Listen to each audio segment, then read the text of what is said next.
মহানবী হজরত মুহাম্মদ সাল্লাল্লাহু আলাইহি সাল্লামকে নিয়ে ভারতীয় পুরোহিতের কটূক্তির প্রতিবাদে পাবনায় বিক্ষোভ মিছিল অনুষ্ঠিত হয়েছে। আজ শুক্রবার দুপুরে পাবনা স্টুডেন্ট অ্যাসোসিয়েশনের পক্ষ থেকে সরকারি অ্যাডওয়ার্ক কলেজের সামনে থেকে মিছিলটি বের হয়ে শহরের প্রধান প্রধান সড়ক ঘুরে শহীদ চত্বরে গিয়ে পথসভা অনুষ্ঠিত হয়। পথসভায় বক্তব্য দেন অ্যাসোসিয়েশনের উপদেষ্টা মাহফুজুর রহমান, রফিকুল ইসলাম, আতিকুর রহমান, অ্যাসোসিয়েশনের প্রধান পরিচালক MH অনিক, সাবেক সাধারণ সম্পাদক রাসেল। এছাড়াও উপস্থিত ছিলেন সভাপতি রিয়াদ খান, সাধারণ সম্পাদক ফজলে রাব্বি রুহান, সাংগঠনিক সম্পাদক রাতুল আহমেদ সহ অন্যান্য নেতৃবৃন্দ। বক্তারা মহানবী হজরত মুহাম্মদ সাল্লাল্লাহু আলাইহি সাল্লামকে নিয়ে ভারতীয় পুরোহিতের কটূক্তিতে গভীর উদ্বেগ ও ক্ষোভ প্রকাশ করে বলেন, ভারতের পুরোহিতের ধর্মীয় অনুভূতিতে আঘাত করার এখতিয়ার নেই। মহানবী সাল্লাল্লাহু আলাইহি সাল্লামকে নিয়ে কটূক্তি করে যে কথা বলেছেন সেটা মুসলমান কিছুতেই সহ্য করতে পারে না।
আল্লাহ যদি বিচার করে পালাবার জায়গা পাবে না।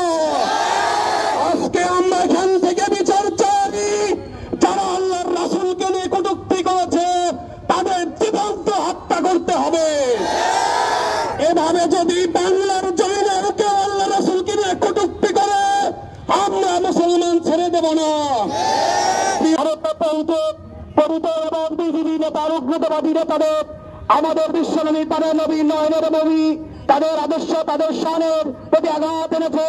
সে আঘাতের প্রতিবাদ নিন্দা জানিয়ে আজকের এই মিছিল, এই প্রতিবাদ সভা বাস্তবায়ন করার সাথে সাথে আল্লাহর আরশের কথা জানাতে চাই, ওগো আল্লাহ, এমনকি জীবন দিলে এই জীবন দিয়ে তোমার রাসূলের ভালোবাসা প্রকাশ করতে পারবো না।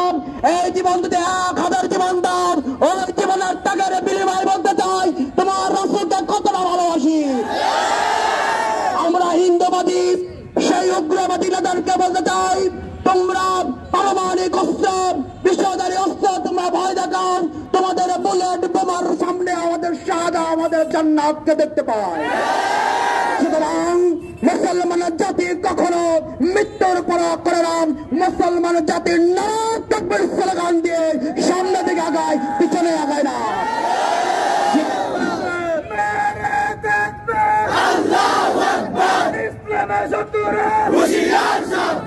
বারবার ইন্ডিয়ার সরকারের প্রত্যক্ষ মদদে সেখানকার পুরোহিতেরা আমাদের নবীর বিরুদ্ধে বিভিন্ন সময় বিষোদ্গার করে থাকে। আমরা পরিষ্কার জানি, আল্লাহ রাসূলের কাছে লা ইউমিনু আহাদুকুম হাত্তা আকুনু আহাব্বু ইলাইহি মিন ওয়ালিদিহি ওয়া ওয়ালাদিহি ওয়ান নাস আজমাইন। আল্লাহ রাসূলকে নিজের আত্মীয়-স্বজন, পরিবারবর্গ সবার চেয়ে যদি আমরা ভালোবাসতে না পারি তাহলে মুসলিম পরিচয় দেওয়ার কোনো অধিকার আমাদের নাই। সুতরাং আমরা ইন্ডিয়া সরকারকে, বিজেপিকে বলে দিতে চাই, বাংলার তৌহিদি জনতা জেগে উঠেছে, সামনে আমরা হিন্দ যুদ্ধের জন্য প্রস্তুত। বক্তারা অন্তর্বর্তীকালীন সরকারের কাছে কূটনৈতিকভাবে তাদের বিরুদ্ধে প্রতিবাদ করবার অনুরোধ জানান।